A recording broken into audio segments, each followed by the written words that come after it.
And we are live. Hey everyone, and welcome to World Conservation Summit. My name is Tanya Anderson, the host on this summit, and today we have a dear friend with me I've known for a few years now, and her name is Kat Novotna. I hope I say your name, if last name correct, my friend. No worries. Hello, Tanya. Oh, it's so nice to see you again, my friend. Yeah, nice to see you too.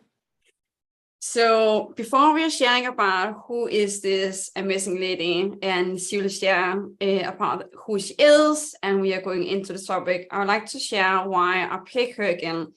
Kat has been on 2 different kind of summits. I learned her through a summit that was called Forest Bathing, and when I really saw her, like how she teaches people, how she's showing up around the connection with nature, because there's this missing gap, she was really guiding me into creating a deeper connection, first of all, and also a deeper understanding what nature is and what is the connection, how can nature be the teacher for us so that we can be the extraordinary person as we are, like really step into a true personality.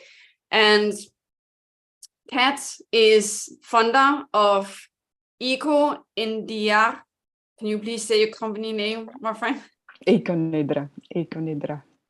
That is the name. And she's founder of the therapeutic guide, nature-based well-being and self-care mentor. So that is a little bit about who she is. So Kat, can you please share about like what are you serving people with in your company, and also a little bit about who you are? Thank you, Tanya. Yeah, so it has been my mission to help people reconnect with the nature out there, with the planet, but also with the nature that you are, your body, your the consciousness basically that we are. So the inner nature, the outer nature. And it has occurred to me, or it turned out that the connection or the reconnection happens through relaxation. So only a relaxed mind, relaxed body can actually be receiving messages from nature and teaching from nature, and that there is a very different way to connect with nature than what we've been taught in the past 200 years. And so what typically what you would do when you approach nature is learning about nature, learning the information, learning about the plants, learning about what you can use them for example. But that's the cognitive knowing, and that's just the approach that we kind of adopted since the Industrial Revolution. And that is just one way to connect, and there is a much deeper, much more profound way to connect with nature and to actually receive a lot of wisdom, a lot of information from nature, the rest of nature, because you're also nature.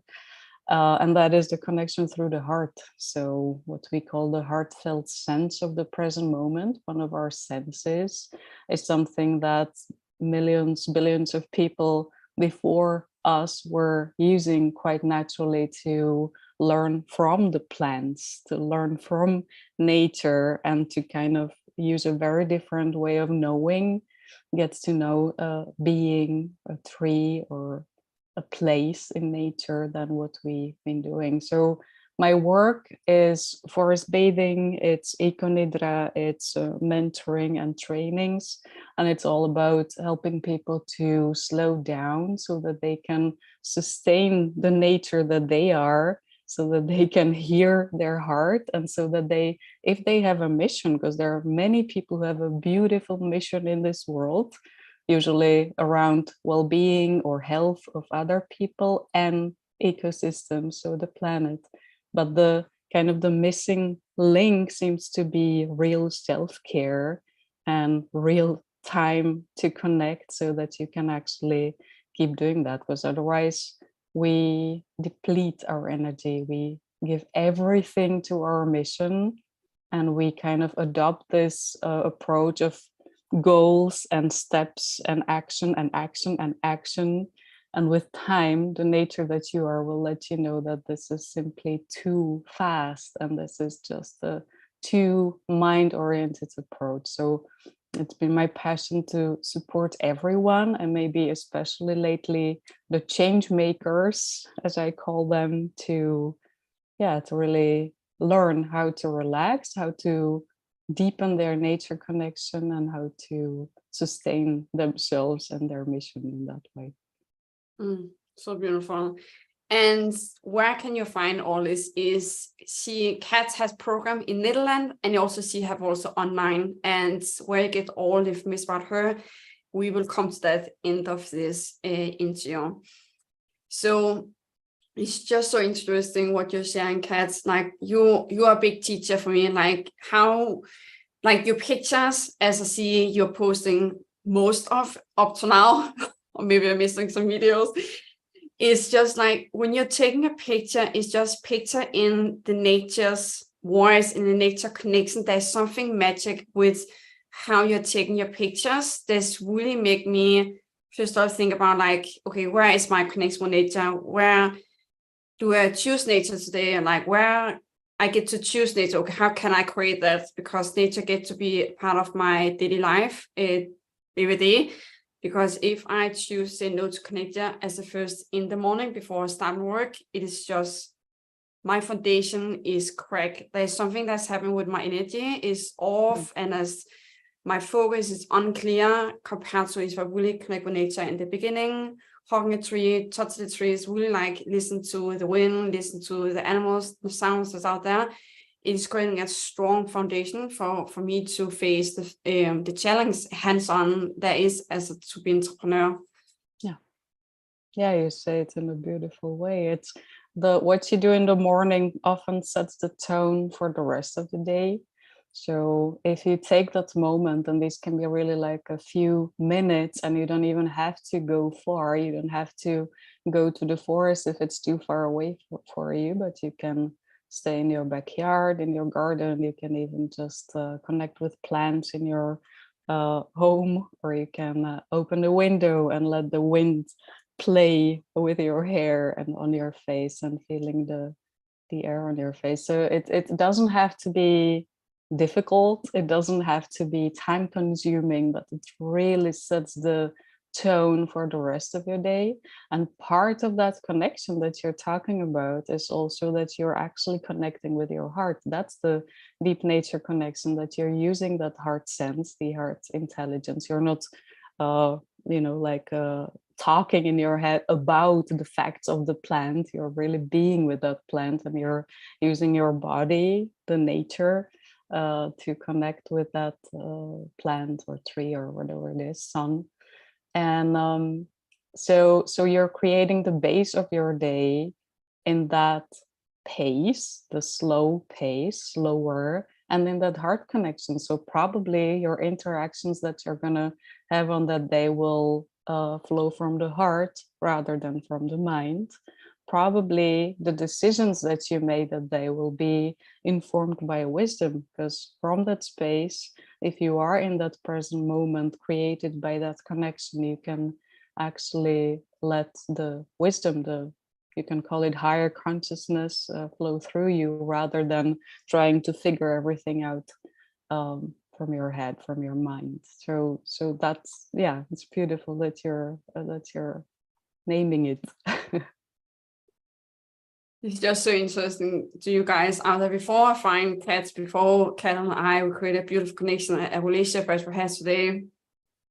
This connection I have with nature, there was someone like coming to tell you, you're doing forest bathing. I was like, I'm not bathing naked in the forest. I'm not doing that. It's like, no, it's not that. It's like, you just say forest bathing. Like, I'm not like taking showers naked in nature. Yeah. It's like, no. And I was just interesting about it. I know you're working with other areas outside for forest bathing. Can you really please touch base on like what is forest bathing? Because many people, also maybe you out there, like what is that exactly? Yeah, forest bathing is a literal translation of Shinrin Yoku, which is a Japanese term. And in Japan in the early 80s, which sounds like not so long ago, but it's 40 years ago or something, right? They noticed this shift of the more agrarian outdoor economy to the indoor economy, to the stress and indoor and deadline based economy. So they came with a solution for that. They came with an experiment where they literally tested of like what happens with a human being, what happens with the human body when you spend time in nature, in the forest, and be slow, because that's another aspect of it. If you talk to people, many people will tell you, yeah, I love nature, I walk in nature, I run in nature, I go to the forest. But it also matters how you are in nature, because if you are running and listening to a podcast, then it has a very different quality than if you are connecting with your senses, with your heart intelligence. So having a conversation, listening to music, or even just running and going to reach a point instead of being in the now has a very different quality. So Shinrin Yoku, or forest bathing, is different. That really brings you into the here and now, into your senses, into the forest, and creates that opening for that receptive space, so that your brain waves and your nervous system calm down, slow down, and you're in this space where it's actually possible for you to receive inspiration, to get clarity, to see your life situation in perspective. So forest bathing is not bathing. It can be part of it. So like here, it's a very hot summer. So if we have water on the trail, of course you can walk into that water and have a dip or that, but it's not necessarily part of that. It's simply immersing your body, like you have sun bathing. When you kind of bathe in the warmth of the sun, you can be forest bathing. No, thank you for sharing. Yeah, it's so true. Like in the beginning, something I play with, like I still learning around forest bathing, still interesting about what is it exactly. And I really see what you're also sharing. Like for me, choosing to run 45 minutes in the morning, I just feel like I'm missing still that connection. And just like, oh, that's very interesting. And exactly what you're saying, for me to really, if I'm, as I experienced the last few days, like disconnected to my heart, disconnected to my vision, disconnected to the world, to nature, to really be a change maker, to make the change that get to happen every day, uncomfortable, is I'm missing the connection, like the deep connection. I go so slow in nature, my mobile is off, flight mode, and just like really listen. If a wind touch my cheek, I'm closing my eyes and feel how is the feel, how is like the wind on it, and just really like, sometimes I'm laying down in the grass, and on that point I can really feel that like restore my energy, like on so fast level compared to meditate. Of course, meditates for me, and it's different for you out there. For me, meditates, yes, it served me. What the more served me is hang a tree or go for nature and really like listen to like how the trees sounds, the animals, like how the nature feels. That is meditate for me, is getting my energy up on the most highest level, and what you call vibrations, and I feel clean in my whole being compared to if I still and meditate inside. Mm-hmm. Mm-hmm. And the mind wonders, like, how is that? How does that work? We know that this work, I think many people can relate to this feeling. And the cool thing is also that we have already, we are getting a sense of how that works. And I think it's actually twofold. So one part is definitely that we evolved in nature. So the body thrives if it can be in the fresh air, if it can feel the sun on the skin, if the sunlight goes through your eyes into your brain and can actually harmonize your brain, if the good stuff from the soil, so to say, can come in touch with your skin and do its work, and so on and so on. The phytoncides in the forest. So there's so much good that is actually designed to keep us healthy, keep our energy up so that we can thrive.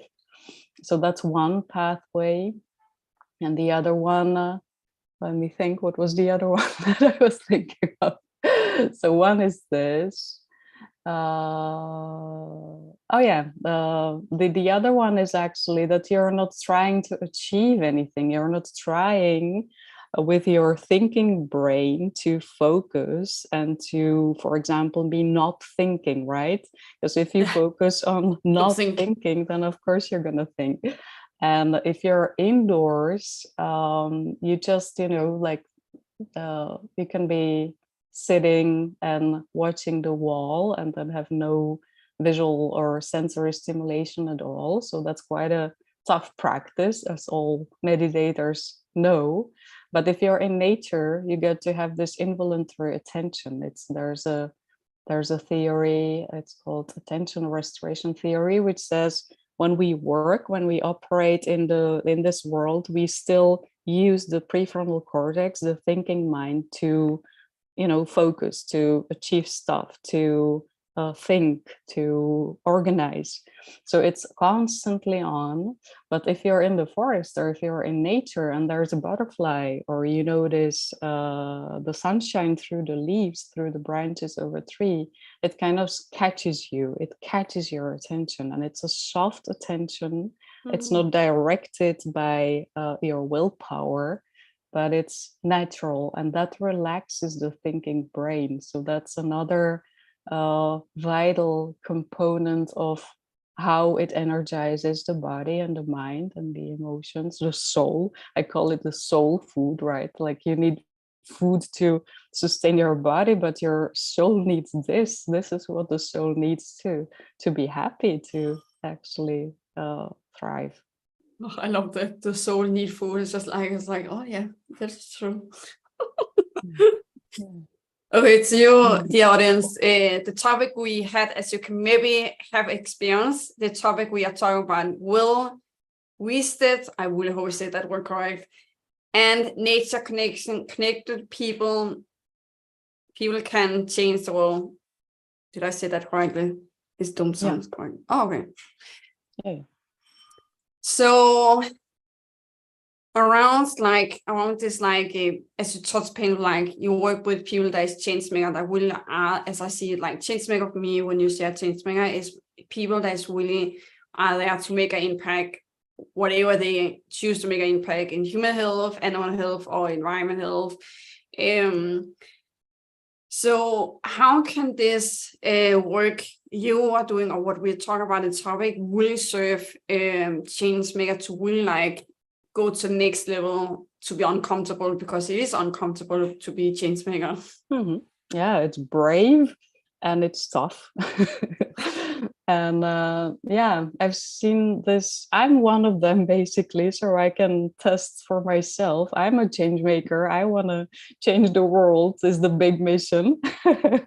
But then how do you do this without losing yourself, without losing the connection, without depleting your energy, without with all the effects of that? Because if you work hard, if you give your mission everything, and like you said, whatever your mission is, it's all needed in this world, but whatever aspect you have found to be your path, you need to sustain yourself. And if you are not doing it, so if you are not consciously resting and reconnecting with nature and with yourself, that's included, then what happens is that the thinking mind, where we were talking about this, gets overtrained, overused, and the effects, people still underestimate the effects of that, because that's not only that you get tired. Yes, that's the beginning, but then if you do this for a longer period of time, what happens is that your relationships suffer, because you get irritable, you create stories about people that's based on judgment and all kinds of stuff, and you believe them. So the mind is creating thoughts, and you're too tired to recognize that these are just stories, and so you create drama. So your relationships suffer, your family, your friends, time, of course, that's part of that. You don't have time for your family. And your body suffers because you're simply depleting your energy. And in the beginning, you can drink a lot of coffee, you can, eat a lot of food, but these are just false fixes. Your body needs to rest deeply. And also the mental part, the mental emotional part of that, because if your mission is too big, it's hard, and you just have 24 hours per day, and you just have a certain amount of energy. So you can even get quite depressed by not achieving what you wanted, or it doesn't go fast enough, or systems, people are in the way. So there's so much that is going on with being a change maker, and so many negative consequences if you're not consciously resting. And I'm saying consciously because if we don't do this consciously in this world with this lifestyle that we have, it doesn't happen simply. You don't have the time unless you make the time. And many people think that resting or that relaxing is watching a movie on Netflix or maybe reading a book, but it's not. Yeah, it's not. Not even having a conversation with your friend is really relaxing, because it's still verbal. It's still talking about your life situation. It's still there up here, and you're not relaxing deeply. So that's why things like forest bathing or yoga nidra or EcoNIDRA, a combination of the two of them, are so powerful in just restoring all of that. And just another superpower of these methods or techniques is that they are just delicious. So it's not just another thing on your to-do list, but it's really it's like a treat that you have on your day. If you can do that in the morning or during the day, then you're looking forward to that, and then it becomes a habit, and then it's really helping. So yeah, connecting with nature, being part of the bigger whole, seeing things in perspective, making sure that your brain and your nervous system get to calm down every day. That's really essential for whatever mission we have in this world. Yeah, so true. And as I always say, if you have a dream bigger. It gets to be so big, it will break all society book of what is normal to do. I just love that cross. That's like, hell yeah, I'm going there. Yeah. And also what Kat saying is so important. Like, I can feel on myself if I choose, because everything has choice, if I choose to say no to connect with nature in the morning and just after lunch, my energy is falling down. So there is some point I know also before dinner, I get to connect with nature. So my energy is stable and in flow on the whole day, so that I can work in the morning and in the night, because I work with also people for USA. So I get to really be right about like, when does my energy fall down? When do I get to go in nature? Because to be honest, like in these last days, I've, as Kat was saying in the beginning, as a change maker, there is some task, or is some challenge, or every challenge is for us that is big, that really like, whoo! And for myself, I would really see here in the last 4 weeks, I was a little bit worried about there was something going on, but I choose to say no to really like connect with nature, like really like be in it and say, okay, what message do we have? What voice do you have for me? Or what task do you have for me? And there's always come something to me, and I get to act on that. There was a person in my life, that was my VA, that has a narcissistic behavior. And it's just like, I feel my energy was going so low. So the last few days, I was just like, I need to take a step back, because I could just feel my energy just flowing down. Take a step back and really going out in nature and connect with it, hug trees, kissing leaves, feeling the wind, and just really come up to awareness. I have a person in my life that had narcissistic behavior. That's why I feel, because one point I was like, why do I not believe in myself right now? Like, what is going on? Like, and like my energy is falling down. So that point is so critical. Like Kat and I cannot say that enough. It is so critical for you to be a change maker, to really doing force being, take this learning you learn from kids and really make it your daily habit, make your daily on your calendar, because if you're not planning on your calendar, it will not happen. So I really invite you to put in the calendar and to go in nature.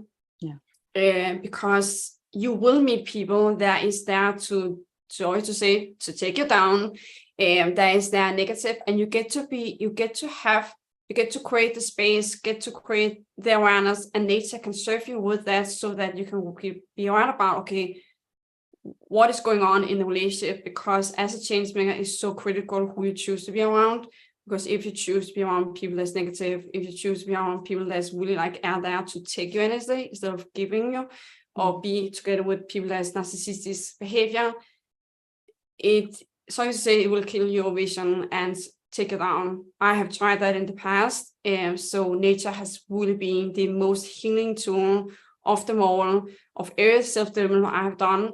Nature is the biggest, up to this point, the medicine for me to really restore myself to who I am and what is my vision on this life. Yeah. Thank you for sharing that. I'm getting chills from that, watching you speak from your heart and sharing that. Yeah, it's what I'm hearing from your story is really having this toolbox. Huh? You have your toolbox for that kind of situations. If you don't have your toolbox, or you're not doing it because it's not your priority, then you get drawn into those relationships, into those communication patterns that are dysfunctional, thought processes that are dysfunctional. So it's really a road to hell sometimes.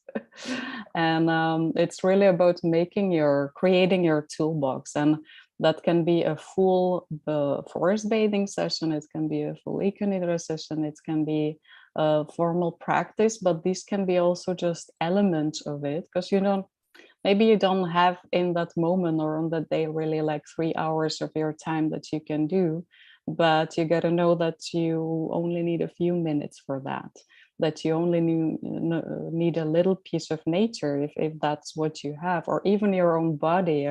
Sometimes when you're in a difficult situation, for example, in a difficult conversation or so, it's a little practice that seems to be very helpful. You can just focus on the aliveness of your own body, the nature that you are. And then that can be a bit difficult for people if you're not used to it. Like, how do I feel the aliveness of my body? But if you concentrate, if you put your attention into your thumb, so for example, your left hand thumb, just the top of your finger, and you put all your awareness, all your attention into that until you feel a sensation there, until you feel either tingling or warmth or whatever it is, then you're out of your mind, and then you're connecting with your body. So there's a piece of embodiment. There's also connecting with nature, because you are nature. So yeah, so there are many aspects of self-care. Some of them are short and easy to do. Some of them are like a proper vision quest in nature, for example. That will be a more in-depth experience, of course. And part of self-care is also like, how do I make things easy for myself? How do I not overcomplicate stuff? So what can I cancel on my schedule? What can I do with ease rather than buying into the mind's thoughts that are a bit perfectionist, for example. So there's so many aspects of self-care for change makers, for the leaders of this world, but also for anyone else. A homestay mom is also a leader, right? She's also a change maker with a very important mission. So there really is no difference. And it's about making your toolbox. All right, yeah, so true. And to the audience, I really invite you to reach out to Kate. She's sharing some tips and tools, like some easy ones, some medium, some challenge, like this for every level you choose to grow in. I really love that with your finger. I have like most of some like a stone in my hand. So if I'm like getting connected with my anger or hatred, my nerdy self. Sometimes I have like a stone and I just like crosses my hand. It's just like immediately come into the stone. Yeah, perfect. Yeah, a stone, right? A being that has been here for so much longer than us. There's so much wisdom. It can anchor you. It can help you connect with your body, with your senses, and you can throw the stone if it's anger. So it's true. So true. And it's usually better than like throwing it in the forest and throwing it at the person that you're mad about. But so it is very powerful. Like there was a tool around when I was like close to the water. There's something around the water. I like find a stone and I like think about everything just in my hand, like going through my body in my hands and in the stone. And I was throwing and say I letting go of it, and I was just so releasing, and I was just like hear the water. Exactly. That's the power of the intention of putting meaning into that action that you do physically with your body. So that's really important. And one last thing that just comes to me when you're mentioning that, I had a person measure our electromagnetic field of the heart. It's something that can be measured. The heart has a electromagnetic field. For example, the HeartMath Institute knows everything about that. And for me, it was such an eye-opener and such a confirmation of something that you sense when I saw that they could measure the field. They measured the field as I was standing. They measured the field when I have my mobile phone in my hand, so with the Wi-Fi and everything, and it was much shorter. And then they measured it when I had a piece of wood in my hand. So I was holding a piece of a branch, a piece of wood, and then it became much bigger, of course. So it became maybe twice as big, twice as large. So it actually made my field even stronger because of something connected in there. And I saw that with my eyes, with my own eyes, how they measured that. And that was such a confirmation for me. This is real. There is really something about this field that others can feel, that you can describe, that you can connect with people, with beings, with animals, and we can measure it. And holding something from nature, making it your nature partner, as we call it in EcoNIDRA, that makes it stronger. So it's exactly what you say, basically. Yeah. Before we are ending, Kat, because you also have a free gift to the dear audience, can you share, like, I had such based on like hugging a tree, and people would say, I tell you, no, thank you, I'm not hugging a tree. It's like, yeah, trust me, it gives you the grounding you get to receive in your body.